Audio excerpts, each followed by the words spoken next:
सुदूरपश्चिम प्रदेशबाट सुरु भयो राजनीतिक अस्थिरताको श्रृङ्खला। कान्तिपुर समाचारमा आज गठबन्धन जोगाउन चुनौती देखिएको नेकपा एमालेको निष्कर्ष।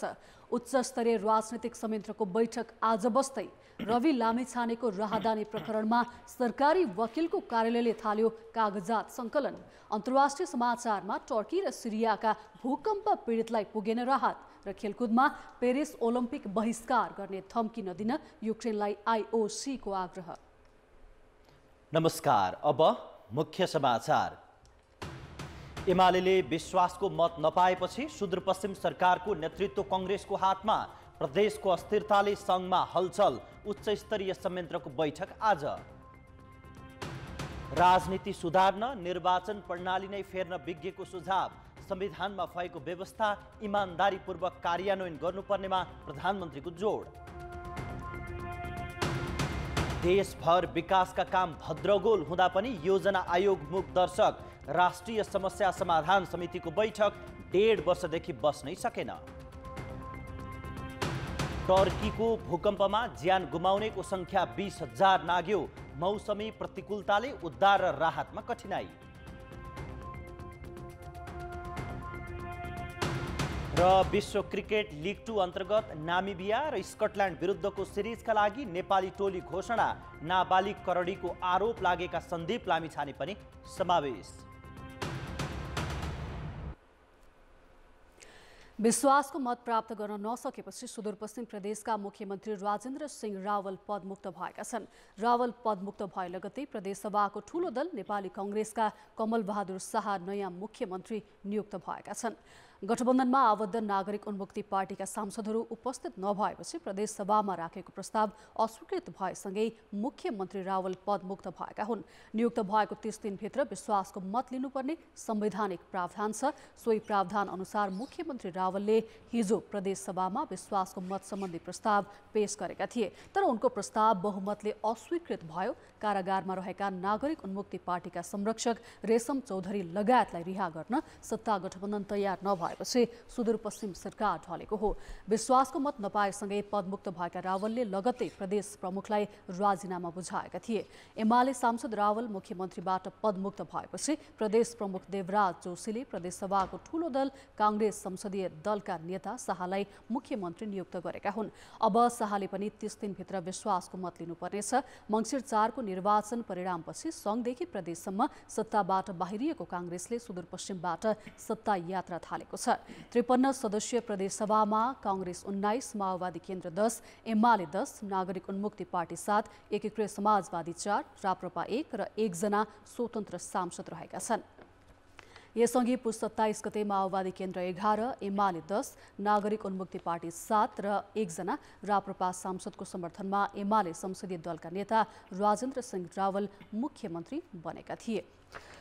सुदूरपश्चिम प्रदेश सरकार ढलेसँगै 7 दलीय सत्ता गठबन्धन समेत धरापमा परेको छ।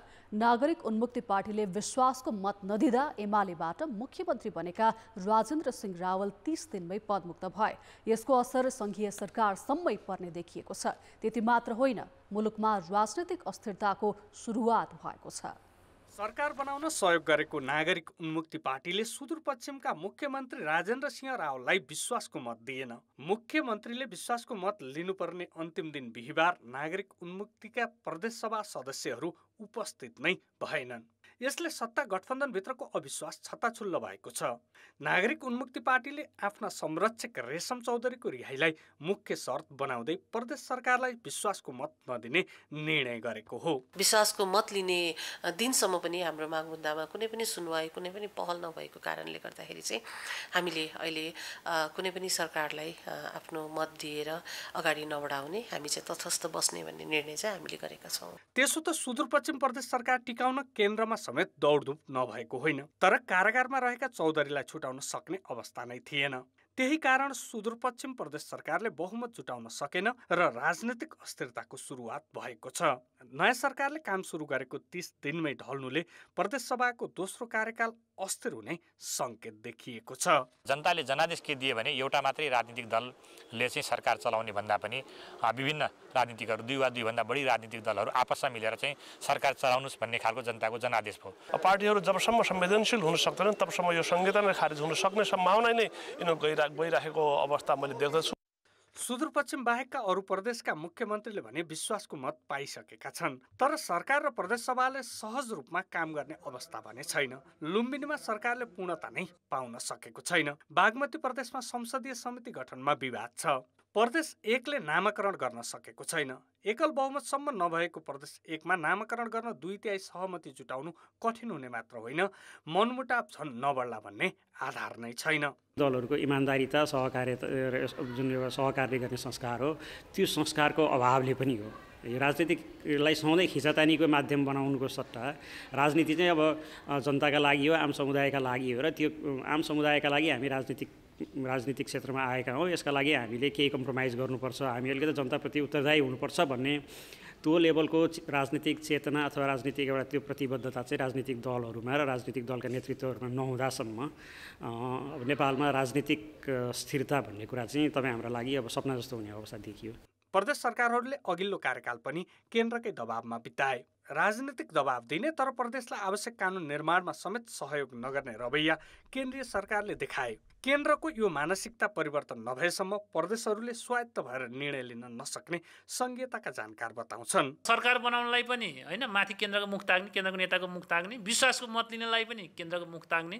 त्यसकारण तपाईँहरू आफै स्वायत्त छौ होइन, प्रदेश कमिटीले निर्णय गर्ने हो, प्रदेश सभाले निर्णय गर्ने, प्रदेश सरकारले आफै निर्णय गर्ने, आफै निर्णय गर होइन, आफै मुख्यमन्त्री बनाऊ, आफैको विश्वासको लिएर भनेर स्वायत्त रूपमा छोड्नु पर्थ्यो कि राजनीतिक दलले, त्यो नछोडेको अवस्था पनि भयो। देशमा अहिले 3 तहको शासकीय स्वरूप छ। तिनै तहका लागि संविधानमै अधिकारको बाँडफाँड छ, तर कुनै पनि महत्त्वपूर्ण निर्णय सङ्घको आदेश बिना गर्ने हैसियत प्रदेशले बनाउन सकेका छैनन्। यसले गर्दा दलहरूले प्रदेश तहमै मिलाउन सक्ने मुद्दामा पनि केन्द्रले नै अल्मल्याउँदा समस्या बल्झिने मात्र होइन, राजनीतिक अस्थिरता समेत बढ्नेछ।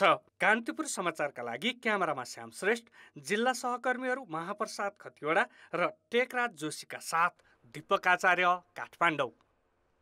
सत्ता गठबन्धनमा आबद्ध दलहरूका बीचमा तिक्तता बढ्दै जाँदा समेत उच्चस्तरीय राजनीतिक संयन्त्रको बैठक बस्न सकेको छैन। हिजोका लागि तय गरिएको संयन्त्रको बैठक आजका लागि सारिएको छ।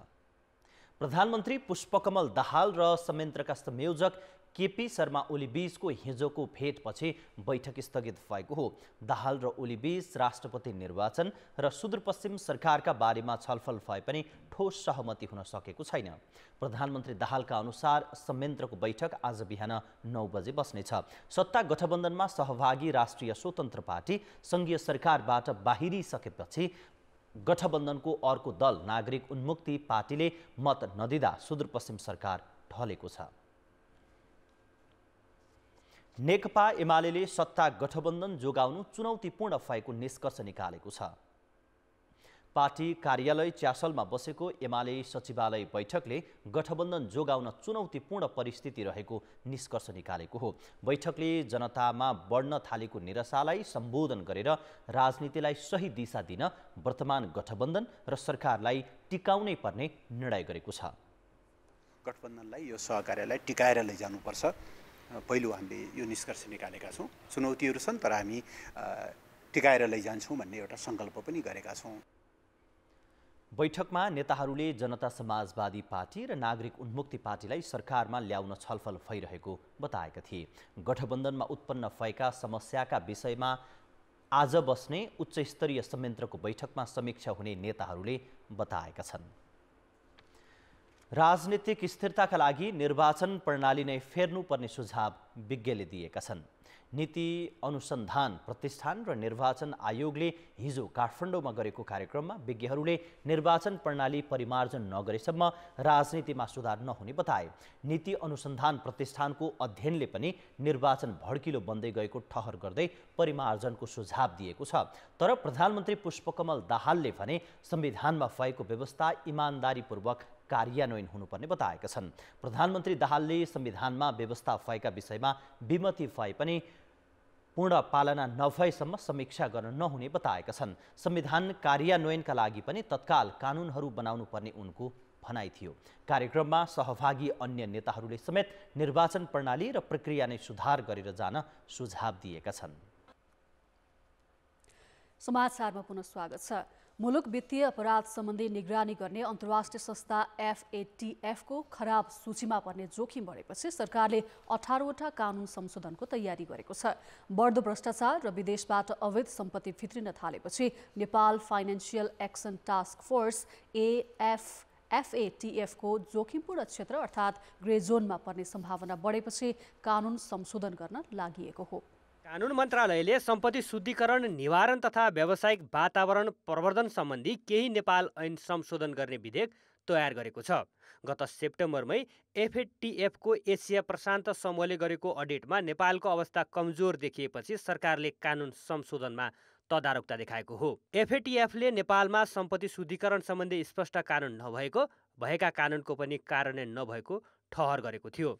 सम्बन्धित कसुरमा मात्रै अनुसन्धान गरेर मुद्दा लिएर जानुहुन्थ्यो भने अब यो संशोधन आइसकेपछि चाहिँ सबैको जिम्मेवारी एउटा के थपिन्छ भने यदि त्यो अनुसन्धानबाट कसुरको मुद्दाको अनुसन्धानबाट सम्पत्ति लिएको र त्यो सम्पत्ति कहीँ लुकाए छिपाएको देखियो भने त्यसमा पनि यो सम्पत्ति शुद्धिकरण सम्बन्धी ऐनको व्यवस्था बमोजिम पूरक दाबी लिएर छुट्टै अर्को मुद्दाको त्यो समेत दाबी लिएर चाहिँ उहाँहरूले मुद्दा अगाडि बढाउनु पर्ने भन्ने चाहिँ मूल मकसद हो यसको। त्यसो त नेपालले गत सेप्टेम्बरमै कानुन संशोधन गर्ने प्रयास नगरेको होइन, तर स्वार्थ समूहका कारण त्यसबेला कानुन संशोधन हुन सकेन। धेरै ढिलोमा म तपाईँलाई दावाका साथ भन्न सक्छु, मैले त आफूले पद छोड्ने दिनमा पनि पत्रकार सम्मेलन गरेरै इन्ट्रेस्ट ग्रुपका कारणबाट मैले ल्याउन सकिनँ भनेकै हो। इन्ट्रेस्ट ग्रुपका कारणबाट प्रतिनिधि सभाले पास गरेको कानुन चाहिँ रोकियो भने हो। त्यसैले पहिलो कुरा के हो भने इन्ट्रेस्ट ग्रुपबाट सरकार बजेर यसमा अगाडि बढ्नुपर्छ। मालपोत कार्यालयमा एउटा कर्मचारीले 2000 रुपियाँ घुस खाएको समातेर भ्रष्टाचार मुद्दा चलाएर फाइनेन्सियल क्राइम कन्ट्रोल भएको आर्गुमेन्ट गर्न इन्टरनेसनल लेभलमा सकिँदैन। अहिले सरकारले संशोधनको तयारी गरेका कानुनका मस्यौदामा निकासी पैठारीमा पारदर्शिता कायम गर्ने, सामुद्रिक डकैतीलाई अपराधीकरण गर्ने, घर जग्गा कारोबारलाई नियमन र पारदर्शी बनाउने लगायतका विषय समेटिएका छन्। त्यसैगरी पर्यटन ऐनमा संशोधन गरेर क्यासिनोलाई नियमन गर्ने, बैंक तथा वित्तीय संस्था र सहकारीको सुपरिवेक्षण र नियमन गर्ने, धितोपत्र सम्बन्धी कसुरको अनुसन्धान धितोपत्र बोर्ड र प्रहरीले संयुक्त रूपमा गर्न सक्ने व्यवस्था गर्ने तयारी गरेको छ। कान्तिपुर समाचारका लागि क्यामेरामा सञ्जय लुटेलका साथ भरत रावल, काठमाडौँ। राष्ट्रिय स्वतन्त्र पार्टीका सभापति रवि लामिछानेको दोहोरो राहदानी प्रकरणमा जिल्ला सरकारी वकिलको कार्यालय काठमाडौँले कागजात सङ्कलन सुरु गरेको छ। दोहोरो राहदानी लिएको भन्दै मंगलबार सरकारी वकिल कार्यालयमा परेको जाहेरीका आधारमा सरकारी वकिलको कार्यालयले अध्यागमन विभाग, जिल्ला प्रशासन कार्यालय काठमाडौँ र राहदानी विभागसँग लामिछानेको राहदानी र नागरिकतासँग सम्बन्धित कागजात मगाएको हो। जिल्ला सरकारी वकिलको कार्यालय काठमाडौँका प्रमुख सहन्यायाधिवक्ता अच्युत मणि न्यौपानेले उजुरीका आधारमा 3वटै निकायलाई पत्राचार गरेर कागजात मगाइएको बताएका छन्। लामिछानेले अमेरिकी नागरिककै हैसियतमा नेपाल आएर राहदानी लिएको पाइएकाले फौजदारी अपराध गरेको विषयमा अनुसन्धानका लागि प्रहरीले दर्ता गर्न नमानेपछि युवराज पौडेलले सरकारी वकिलको कार्यालय काठमाडौँमा निवेदन पेश गरेका थिए। लामिछाने चितवन 2बाट सांसद निर्वाचित भएपछि राहदानीको सम्बन्धमा छानबिन गर्न गृह मन्त्रालयमा समेत उजुरी परेको थियो।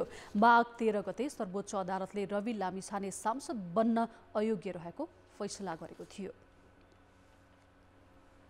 सत्ता र शक्तिबाट बाहिरिएपछि नेताहरूले आफ्नो गल्ती ढाकछोप गर्न नागरिक समाज, सञ्चार माध्यम र न्याय क्षेत्रलाई समेत निशाना बनाउँदै घृणात्मक अभिव्यक्ति दिने प्रवृत्ति पछिल्लो समय मौलाउँदो छ। अझ पछिल्लो समय झुटा समाचार र गलत सूचना प्रवाहले समाजमा अशान्ति र उत्तेजना फैलाउन जोखिम देखिएको छ। गृह मन्त्रालय नपाएको जोखमा सरकारबाट बाहिरिने निर्णय गर्न आइतबार आयोजित पत्रकार सम्मेलनमा राष्ट्रिय स्वतन्त्र पार्टीका सभापति रवि लामिछानेले सञ्चार गृह, पत्रकार, नागरिक समाज तथा न्याय क्षेत्रलाई नै अपशब्द प्रयोग गरी लान्छना लगाए। विधिको शासन विपरीत गरिएका क्रियाकलापले दोषी साबित भइसक्दा पनि जनताका सहानुभूति प्राप्त गर्न समाजका पहरेदार तथा खबरदारी गर्ने क्षेत्रमाथि निराधार आक्रोश पोखे। तर यो नौलो घटना भने होइन। यसअघि निलम्बित प्रधान न्यायाधीश चोलेन्द्र शमशेर जबराले संसदको महाभियोग सिफारिस समितिमा सञ्चार माध्यम सहकर्मी न्यायाधीशदेखि कानुन व्यवसायी र राजनीतिक नेतासम्मका चरित्रमाथि लान्छना लगाएका थिए। तत्कालीन सञ्चार मन्त्री गोकुल बास्कोटाले 70 करोड भ्रष्टाचारको आरोपमा मुछिँदा पनि यही प्रवृत्ति देखाएका थिए। एमाले अध्यक्ष एवं पूर्व प्रधानमन्त्री केपी शर्मा ओलीले संसद पुनः स्थापनाको आक्रोश सञ्चार माध्यमदेखि न्यायालयसम्मलाई पोख्दै आएका छन्। आफूलाई अन्याय पर्दा, आफू कमजोर हुँदा वा आवश्यक पर्दा चाहिने त्यही सञ्चार क्षेत्र तथा न्यायालयप्रति नेताहरू किन यसरी प्रस्तुत हुन्छन्? भिक्टिम देखाएर मलाई अरूले भिक्टिम बनाएका हुन्, मलाई मिडियाले बनाइदिए, मलाई नागरिकहरूले बनाए, विश्लेषकहरूले बनाइदिए। म त इमान्दार मान्छे छु। तपाईँहरूले मलाई मत दिनुभएको जनतालाई साक्षी राखेर जनतालाई उल्लु बनाउने अर्को माध्यम हो। पावर प्रयोग गर्दाखेरिका एउटा राम्रो पक्ष नराम्रो पक्ष सार्वजनिक गर्ने भनेको मिडियाले हो, खबरदारी गर्ने भनेको मिडियाले हो हैन, करेक्सनका लागि प्रेरित गर्ने भने मिडियाले हो। त्यो गर्दै गर्दा त्यसलाई चाहिँ सहन नसक्ने हैन, उसले चाहिँ नबोलिदिएको भए मेरो गल्ती त थाहा हुन्थेन नि त हैन, मिडिया बोलिदिएका कारण मेरा कमजोरीहरू थाहा भए जसका कारण चाहिँ आज म सत्ताच्युत हुनु पर्यो भन्ने चाहिँ तपाईँको मनोग्रन्थीले भरिन्छ र त्यसपछि चाहिँ तपाईँको मिडियाप्रतिको आक्रोश देखिन्छ। समाजमा घृणालाई पक्षपोषण गर्ने यस्ता आवेशपूर्ण अभिव्यक्तिलाई सम्बन्धित राजनीतिक दलले समयमै निरुत्साहित गर्नुपर्ने जानकारको भनाइ छ। समाजशास्त्रीका अनुसार यस्तो चरित्र समाजमा लामो समय टिक्न सक्दैन। 21औं शताब्दीमा पनि आएर अझै पनि अधिनायकवादी शैली नै ठिक छ, जनतालाई भ्रममा पार्न सकिन्छ। हामी कसैप्रति सत्तामा गइसकेपछि हामी कसैप्रति पनि उत्तरदायी हुनु हुँदैन, हामी माथि प्रश्न उठाउनु हुँदैन भन्ने जुन चेष्टा बोकेर केही व्यक्तिहरू केही समूहहरू लागि परिरहेका छन्, त्यो चाहिँ गतिलो होइन। संसदमा यसको बारेमा छलफल हुनुपर्छ। राजनीतिक दलहरूले आफैले उनको आफ्नै दलले पनि यस्तो वाहियात कुराहरू गर्ने, अरू दलहरूले पनि आफ्ना नेता कार्यकर्ताहरूको बारेमा छलफल हुनुपर्छ। यदि भ्रष्ट कोही छ भने त्यही दलले रोक्नु पनि पर्छ। गलत गरेको छ भने सबभन्दा महत्त्वपूर्ण यो विषय संसदको विषय हो। हिजो एकजना पूर्व सांसदले सबैलाई गरे, त्यसैले त्यहाँ संसदमा छलफल हुनुपर्ने। मुलुकमा सुशासन र कानुनी राज्यको प्रत्याभूतिका लागि नागरिक समाज र सञ्चार माध्यमले खबरदारी गरिरहन्छन्, तर आफ्नो आलोचना सहन नसक्ने र नागरिक समुदायमाथि आक्रोश पोख्ने प्रवृत्ति लोकतान्त्रिक संस्कार होइन। कान्तिपुर समाचारका लागि क्यामेरामा मुरारी घिमिरेका साथ सुबिन्द्र श्रेष्ठ, काठमाडौँ। ट्राफिक प्रहरी र यातायात मजदुर बीचको सम्बन्ध अनौठो हुन्छ। कहिल्यै एकले अर्काको आलोचना गर्न छाड्दैनन्, तर दुई बीच सहकारी समेत नगरी हुँदैन। अहिले ट्राफिकको गुनासो बढ्छ त कहिले यातायात मजदुरको। पछिल्लो समय फेरि यातायात मजदुर र सरकार बीच विवाद बढेको छ। यो काठमाडौँ महानगरपालिकाको एउटा व्यस्त सहर हो। यहाँबाट दैनिक हजारौं यात्रुले आफ्नो गन्तव्य पहिल्याउँछन्, तर विडम्बना यहाँ बस पार्कको व्यवस्था छैन। बस पार्कको व्यवस्था नहुँदा सार्वजनिक यातायातले सडकमै यात्रुलाई गाडीमा चढाउने र ओह्राल्ने गरेका छन्। सार्वजनिक यातायातले अवलम्बन गरेको पिक एन्ड ड्रप अर्थात् चढाउने र ओह्राल्ने नियमबारे कानुनमा केही पनि उल्लेख छैन। कानुनमा नभएको पिक एन्ड ड्रप अवलम्बन गर्दा 1500 रुपैयाँसम्म जरिवाना र चालकहरूको ड्राइभिङ लाइसेन्स समेत खारेज गर्ने गरिएको छ। हामी चाहिँ एकजना मान्छे चलाउने 1 मिनट पनि लाग्दैन, हामीले चिट काटिदिन्छ। उनीहरू चाहिँ चिट काट्नुलाई चाहिँ 10-5 मिनट रोकेर मजाले चिट काटिदिन्छ। 1500 हालिदिन्छ। हेर्नुहोस्, अब धेरै बेर रोक्न नदिने, रोक्यो कि चिट काटिहाल्ने, मान्छे झार्न पनि पाउँदैन एकछिनपछि अफिस टाइममा। सवारी तथा यातायात व्यवस्था ऐन 2049 मा चालकले पालना गर्नुपर्ने नियम 5 पटक भन्दा बढी उल्लङ्घन गरेमा अधिकार प्राप्त अधिकारीले चालक अनुमति पत्र निलम्बन गर्न पाउने उल्लेख छ। तर ट्राफिक प्रहरीले कागजपत्र जाँच गर्ने नाममा अनेकौं झमेला सिर्जना गरेर जरिवाना असुल्ने गरेको, सामान्य गल्तीमै 1500 जरिवाना लिने र चालक अनुमति पत्र समेत निलम्बन गर्ने गरेको मजदुरहरूको गुनासो छ। तेलको महँगी यस्तो, ट्राफिकको जरिवाना तिर्ने, महँगो जरिवाना तिर्ने कि हामीले गाडीको किस्ता हाल्ने कि घर परिवार चलाउने हामीलाई एकदम गाह्रो भइरहेको छ। निलम्बनमा पर्या साथीहरूले चाहिँ, गुरुहरूले चाहिँ अब खलासी गरिराख्नु भएको छ। गाह्रो छ हामीलाई अहिले। काठमाडौँ उपत्यका ट्राफिक प्रहरी कार्यालयका अनुसार 3 महिनाको अवधिमा 423 चालक अनुमति पत्र निलम्बन भएको छ। यही आर्थिक वर्षको 7 महिनामा विभिन्न कसुरमा 4,34,500 चालकहरू कारबाहीमा परेका छन्। ट्राफिक प्रहरीले अहिलेसम्म 1,000 भन्दा बढी चालकको लाइसेन्स खारेज गरिसकेको छ। उता सार्वजनिक सवारी चलाएर जीविकोपार्जन गर्दै आएका मजदुरहरू बेरोजगार हुन थालेको भन्दै 3 वटा मजदुर संगठनले सरकारलाई ज्ञापन पत्र बुझाएका छन्। भौतिक पूर्वाधार र अर्थ मन्त्रालयका साथै यातायात व्यवस्था विभागमा समेत यातायात मजदुरहरूले विभिन्न माग राखेर ज्ञापन पत्र बुझाएका छन्।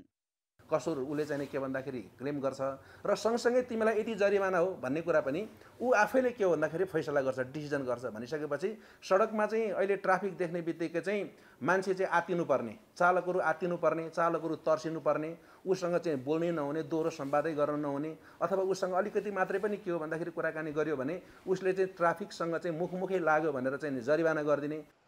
त्यसो त ट्राफिक प्रहरीको गुनासो पनि कम छैन। यातायात मजदुर र व्यवसायीले पटक पटक गरेका प्रतिबद्धता पूरा नभएको ट्राफिक प्रहरीको आरोप छ। संरचना छैन भनेर स्पिड चलाउने, जथाभावी चलाउने गर्दाखेरि चाहिँ दुर्घटनाहरू बढी हुन्छ। यही दुर्घटना न्यूनीकरण र सडक सुरक्षाको लागि हामीले चाहिँ अलि कडाइ साथ यो नियमलाई अगाडि बढाएको हो। मादक पदार्थ सेवन गरी सवारी चलाउने, रुट इजाजत पत्र नलिने, यात्रुवाहक सवारीले माल सामान र क्षमता भन्दा बढी यात्रु बोक्ने लगायतका नियम 5 पटक भन्दा बढी उल्लङ्घन गरेमा चालक अनुमति पत्र निलम्बन गर्न सक्ने व्यवस्था कानुनमा छ। सोही अनुसार जरिवाना तिराउने र चालक अनुमति पत्र निलम्बन गर्ने कार्य भएको ट्राफिक प्रहरीको तर्क छ। तर मजदुर संगठनहरूले भने प्रहरीले लिएका लाइसेन्स फिर्ता नभए आन्दोलनमा उत्रने चेतावनी दिएका छन्। कान्तिपुर समाचारका लागि क्यामेरामा सुरज खड्का र मुरारी घिमिरेका साथ सृजना बास्तोला, काठमाडौँ।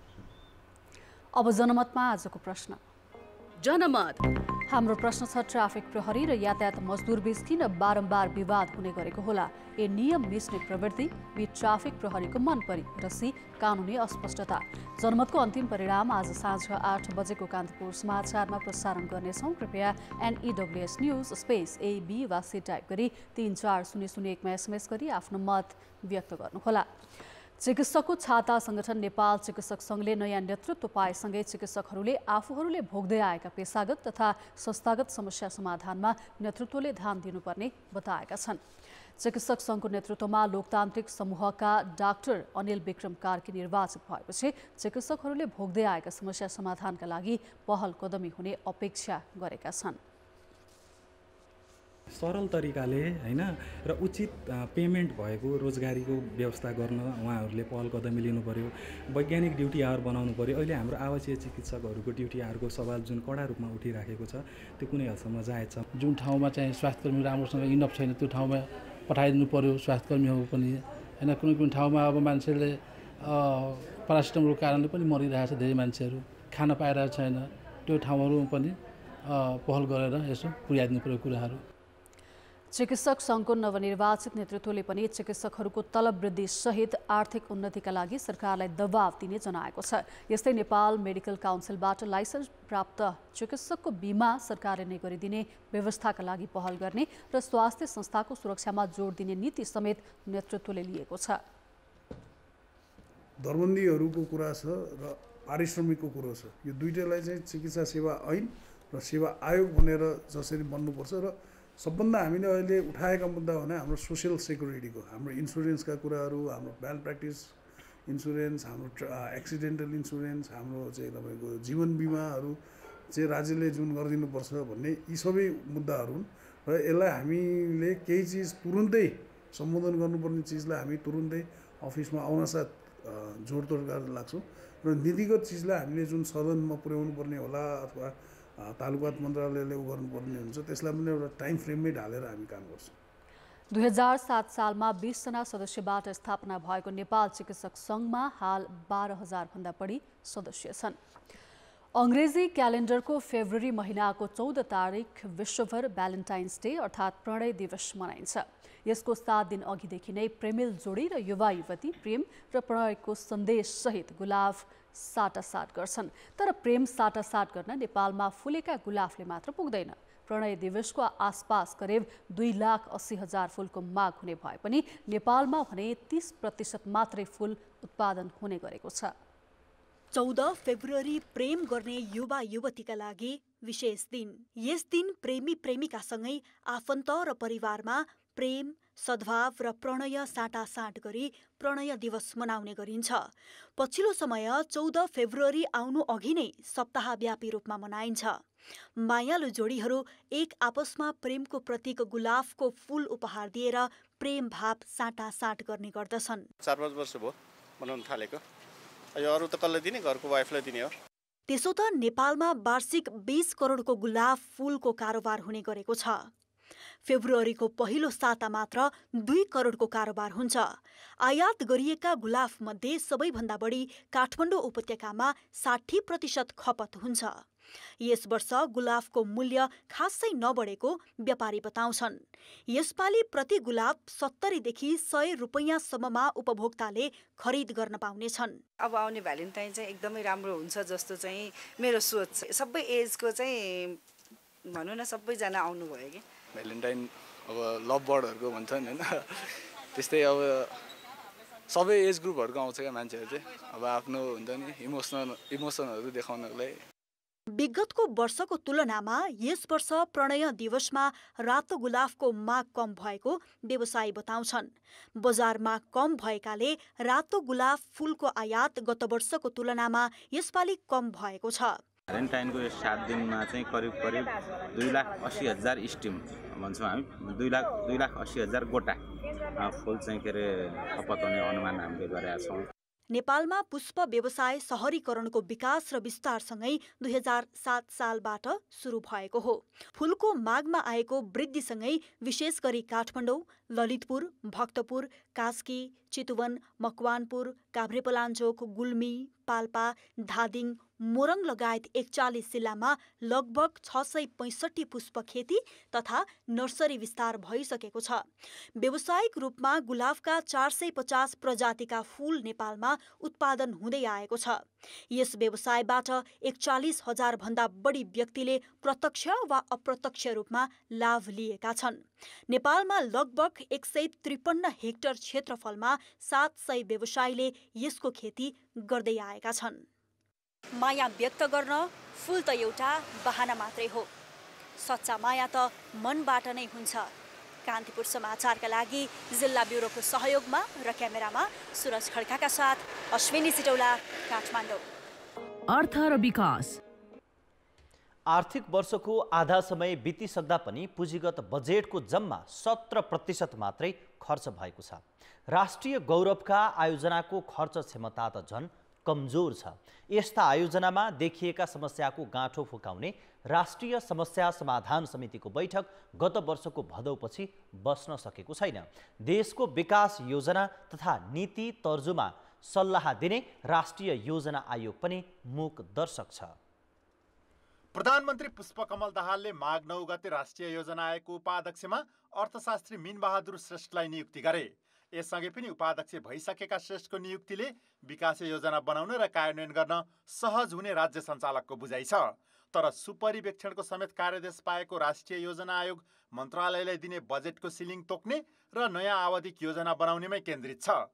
देशभर विकास निर्माणका काम भद्रगोल भए पनि आयोगको चासो छैन। राष्ट्रिय गौरवका आयोजनाहरू हामीसँग छन्, कोही धेरै वर्षदेखि लम्बिँदै आएका छन्, तन्किँदै आएका छन्। त्यसलाई पनि हामी समीक्षा गर्छौँ, पुनः रिभ्यू गर्छौँ र त्यसको पनि मापदण्ड तय गर्छौँ र त्यो अलिकति काम पनि भइरहेछ, त्यसलाई पुनः डिफाइन पनि गर्छौँ। प्रधानमन्त्रीले अध्यक्षता गर्ने राष्ट्रिय विकास समस्या समाधान समितिको बैठकमा विकास निर्माणमा देखिएका समस्या एकै ठाउँमा राखेर समाधान खोजिन्छ। तर गत भदौ यता समितिको बैठकसम्म बस्न सकेको छैन। गौरवका आयोजनाको सुस्त गतिको सुधारदेखि चर्चामा रहेको रासायनिक मल कारखाना स्थापना कुन मोडेलमा गर्नेसम्मका विषय समितिको बैठकले टुङ्गो लगाउनु पर्नेछ। विकासका गर्ने नेतृत्वहरू, डेभलपमेन्ट एक्सपर्टहरू, अब योजना आयोग जस्तो चाहिँ नि संस्थामा बस्ने अब नेतृत्ववर्गहरूले त्यसमा अब मेहनत गर्नुपर्छ, त्यसलाई उनीहरूलाई बुझाउनुपर्छ। किन भन्दाखेरि राजनीतिक नेतृत्वलाई आफ्नै किसिमका विभिन्न समस्याहरू छन्, आफ्नो किसिमको उनीहरूको चाहिँ अब प्रायोरिटीहरू छ। र त्यो कुराहरूलाई परिस्थिति अनुकूल उनीहरूलाई सम्झाउने गर्नु सक्नुपर्छ। त्यसो त योजना आयोगको काम आयोगको अनुगमन तथा मूल्याङ्कन गरेर सरकारलाई सुझाव समेत दिनु हो। तर अनुगमन र सुपरिवेक्षण नहुँदा राष्ट्रिय गौरवका आयोजनाको लागत 10 खर्बबाट 25.5 खर्ब पुगेको छ। त्यति मात्र होइन, आवधिक योजनाले लिएका लक्ष्य समेत सफल हुन सकेका छैनन्। आर्थिक वर्ष 2080-81 सकिने 15औं योजनाले 18% रहेको निरपेक्ष गरिबी 9% झार्नुपर्नेछ। हरेक वर्ष 6 लाख नयाँ रोजगारी सिर्जना गर्ने महत्त्वकांक्षी योजना पनि पूरा हुन नसक्ने अवस्थामा पुगेको छ। अहिले नियुक्त भएका नयाँ पदाधिकारीले आयोगको औचित्य पुष्टि गर्न सक्छन् कि जागिर मात्र खान्छन्, हेर्न बाँकी छ। कान्तिपुर समाचारका लागि क्यामेरामा श्याम श्रेष्ठका साथ सुमन पन्थ, काठमाडौँ। साना घरेलु तथा मझौला ऋणीहरूलाई केही राहत दिने गरी राष्ट्र ब्याङ्कले मौद्रिक नीतिको अर्धवार्षिक समीक्षा गर्दैछ।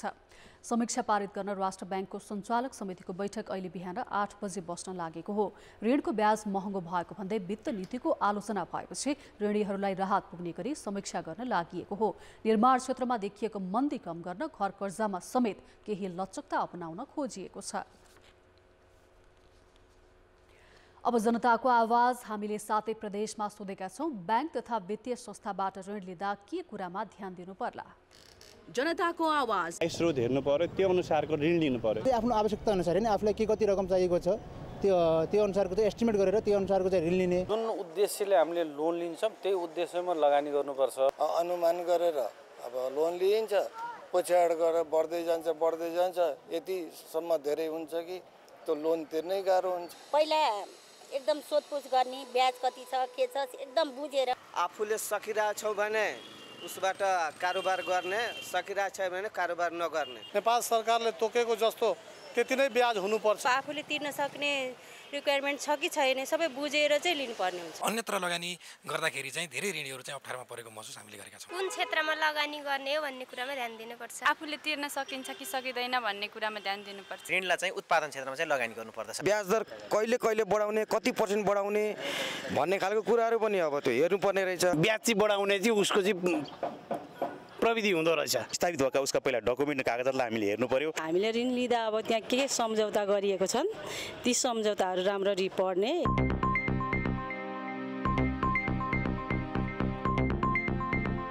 खेलकुद समाचार। नमस्कार, कान्तिपुर खेलकुद समाचारमा स्वागत छ। विश्व क्रिकेट लिग 2 अन्तर्गत नामिबिया र स्कटल्यान्ड विरुद्धको सिरिजका लागि नेपालले टोली घोषणा गरेको छ। नाबालिगलाई करणी गरेको आरोप लागेका सन्दीप लामिछानेलाई समावेश गर्दै क्यानले 14 सदस्यीय टिम घोषणा गरेको हो। जबरजस्ती करणीको आरोप लागेका सन्दीपलाई पुस 28 गते पाटन उच्च अदालतले 20 लाख धरौटीमा शर्तसहित रिहा गरेको थियो। महान्यायाधिवक्ताको कार्यालयले थुनामै राखेर मुद्दा चलाउनु पर्ने मागसहित सर्वोच्च अदालतमा निवेदन दिएको छ। नेपाल क्रिकेट सङ्घ क्यानले 2 साता अघि पोखरामा बसेको कार्यसमिति बैठकबाट सन्दीपको निलम्बन फुकुवा गर्दै राष्ट्रिय टिमको बन्द प्रशिक्षणमा समावेश गराएको थियो। अदालतमा मुद्दा चलिरहेकै बेला राष्ट्रिय टिममा बोलाएको भन्दै क्यानको आलोचना पनि भएको छ। टोलीमा सूर्य तामाङ पहिलो पटक समावेश छन्। उनी नेपाल T20 लिगमा उदीयमान खेलाडी घोषित भएका थिए। यस्तै सन्दीप जोरा र भीम सार्कीले पनि लामो समयपछि टिममा पुनरागमन गरेका छन्। रोहित पौडेलको कप्तानीमा ज्ञानेन्द्र मल्ल, कुशल मल्ल, सोमपाल कामी, आसिफ शेख, कुशल भुर्तेल, दिपेन्द्र सिंह ऐरी, गुलसन झा, ललित राजवंशी र करण केसी छन्। अनुभवी खेलाडी आरिफ शेख सहित अर्जुन साउद, मौसम ढकाल, प्रतीश जेसीलाई वैकल्पिकमा राखिएको छ। आरिफ अस्वस्थ भएकाले टोलीमा नपरेको जनाइएको छ। नेपालले फागुन 2 गतेदेखि टियु क्रिकेट मैदान कीर्तिपुरमा स्कटल्यान्ड र नामिबियासँग सिरिज खेल्दैछ। सिरिजका लागि स्कटल्यान्डको टोली नेपाल आइसकेको छ। मोन्टी देसाईको प्रशिक्षकको रूपमा नेपाली टिमको यो पहिलो प्रतियोगिता हुनेछ। शहीद स्मारक ए डिभिजन लिग सुरु हुन अब 3 साता मात्रै बाँकी छ। लिग ललितपुर स्थित च्यासल मैदानमा पनि हुनेछ। निर्माण सुरु भएको 2 दशकपछि पहिलो पटक च्यासल मैदानमा ए डिभिजन लिग हुन लागेको हो, जसका लागि मैदान तयारी अवस्थामा छ। आज हामी दशरथ रङ्गशालाको विकल्पका रूपमा हेरिएको च्यासल मैदानका बारेमा जानकारी दिँदैछौँ। बागमतीको दोभानमै रहेको यो मैदान 2053 सालतिर बगर थियो, जुन स्थानीय युवाको फुटबल खेल्ने थलो बनेको थियो। यही नै रङ्गशाला बनाउन स्थानीय र च्यासल युवा क्लबले पहल गरे 2058 सालमा फिफा गोल प्रोजेक्ट अन्तर्गत अखिल नेपाल फुटबल सङ्घ एन्फालाई 5 अर्ब भन्दा बढी रकम अनुदान आयो। एन्फा कम्प्लेक्सको स्तर उन्नति, बुटोल लगायतका स्थानमा टेक्निकल सेन्टर तथा एकाडेमी सहित च्यासल मैदान निर्माणमा प्रयोग गरियो। यो मैदान ललितपुर महानगरपालिकाले 50 वर्षका लागि लिजमा दिएको छ। एन्फाले सुरुमा 5000 दर्शक क्षमताको मैदान र एकाडेमी बनाएको थियो, तर 2072 को भूकम्पले भत्काएपछि केही समय फुटबल गतिविधि शून्य भयो। त्यसपछि सरकारले यसलाई 10,000 दर्शक क्षमतामा स्तर उन्नति गर्ने योजना अघि सार्यो। 48 रोपनीमा फैलेको च्यासल मैदान पुनर्निर्माणका लागि सरकारले 2 वर्षमा सक्ने गरी डाँफे प्रेरणा कन्स्ट्रक्सनसँग 33 करोड भन्दा बढी रकममा ठेक्का सम्झौता गर्यो। 5 वर्षपछि बल्ल यो मैदान खेल्न लायक भएको छ। बागमती कोरिडोरको मापदण्डका कारण छेउपट्टि प्याराफिट बनाइएको छैन, जस अनुसार मैदानमा दर्शक क्षमता 10,000 बाट 8,000 मा झारिएको छ। पूर्व र पश्चिम तर्फको प्याराफिट क्षमता अनुसारको छैन। तीनतिरबाट प्रवेशद्वार रहेको यो मैदान साँझ मात्रै फुटबल गतिविधि गराउन मिल्ने खालको छ। सामान्यतया मैदान उत्तर दक्षिणमा फैलिन्छ, तर यो भने पूर्व पश्चिम फैलिएको छ। हावाको गतिका कारण र घाम लागेका बेला खेल्दा 2 मध्ये 1 टिमलाई असर पर्ने देखिन्छ। फ्रन्ट लाइनमा खेलाउने स्थिति अहिले बनिसकेको छैन। अहिले यहाँ घाँस काट्ने काम भइरहेको छ। प्याराफिटका दर्शक र खेलाडीसँगको दूरी निकै नजिक भएकाले सुरक्षाको दृष्टिकोणले पनि केही जोखिम देखिएकाले रेलिङ थप्ने काम भइरहेको छ। 19 गतेबाट सुरु हुने शीर्ष डिभिजनको लिगमा च्यासलको पहिलो पटक प्रयोग हुन लागेको छ। दशरथ रङ्गशालाको विकल्पका रूपमा एन्फाले लिएको च्यासल मैदान अन्य राष्ट्रिय तथा अन्तर्राष्ट्रिय फुटबल प्रतियोगितामा पनि उपयोगी हुने अपेक्षा गरिएको छ। कान्तिपुर समाचारका लागि क्यामेरामा विनोद कोचका साथ किशन भण्डारी, च्यासल, ललितपुर। खेलकुद समाचार अहिलेलाई यति नै। कान्तिपुर समाचार अहिलेलाई सकियो। कान्तिपुर टेलिभिजन हेर्दै गर्नुहोला। नमस्ते।